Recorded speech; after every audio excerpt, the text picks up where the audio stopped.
Beth, it was a good win last weekend against Southampton at Coach Road. You played about 75-80 minutes of that one. How did you find it? Yeah, it was really good. It was a good run out against a strong opposition that we knew were going to be a pretty decent setup.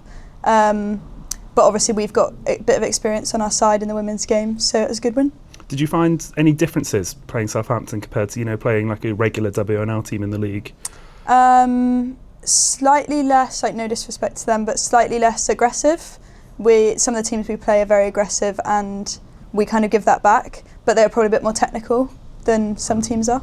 And it was clinical in front of goal from the whole team as well. I mean, you had chances of your own, didn't get on the score sheet, but it was always good to see the goals being shared around the entire team. Yeah, it was really good. We had a few different sorts of goals as well. We had a couple of set pieces, a couple run through long range, so it was good to see. Playing in the centre midfield yourself, obviously with the new addition of Leah this summer and Fern joining permanently, along with Phoebe and a couple of the other players that can play in the middle midfield. It's a really competitive setup we've got going in at the moment, which I guess must be great for yourself and others having that competition. Yeah, it's really good to keep everyone on their toes, keeps everyone training well, and then obviously gives us a bit of flexibility if we've got any injuries, so that's really good to have. And obviously it's been a couple months now since we spoke to you, since you started your job here at the club alongside playing. There's been maybe a few noticeable changes to Coach Road the supporters might have noticed in the game so far. Can you explain a little bit about that and what you've been up to? So we've really focused on sort of supporter engagement, trying to make Coach Road a bit more of a home for us, have a bit more identity around Exeter City, but taking it out of Exeter. Down to Newton Abbot, so it's been really good to see the signs put up. What supporters might not have seen as well as in the changing rooms, quite a lot of difference, which makes a real difference to player enthusiasm on games and having that identity. And how important do you think it is, something quite unique to have the players have that voice in the operations side of the club? It's really good. For me personally, it gives me a look into a completely different side of what happens at the football club, which is really good insight to have. And obviously I'm allowed to give my opinion as well, which is nice, have a say in how things are done.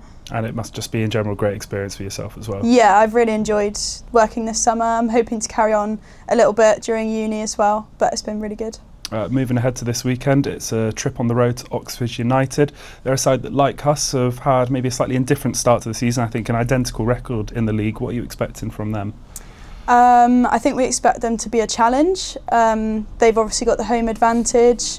We don't know as much about them as some other teams just because they've had quite a lot of turnover in players this season, but we expect them to come at us and they'll be hoping for the win just the same as us, so it'll be a good game.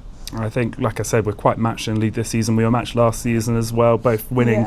That game, though, I think it was back at the start of March when we travelled there and Sophie Gilly scored the the only goal of the game. It's quite a contest and I guess a really exciting one, which people can look forward to seeing again this weekend. Yeah, it was a great game when we went there last year. I think it was probably our best performance of the season, we would say. So we're hoping to replicate that this season. Thank you very much.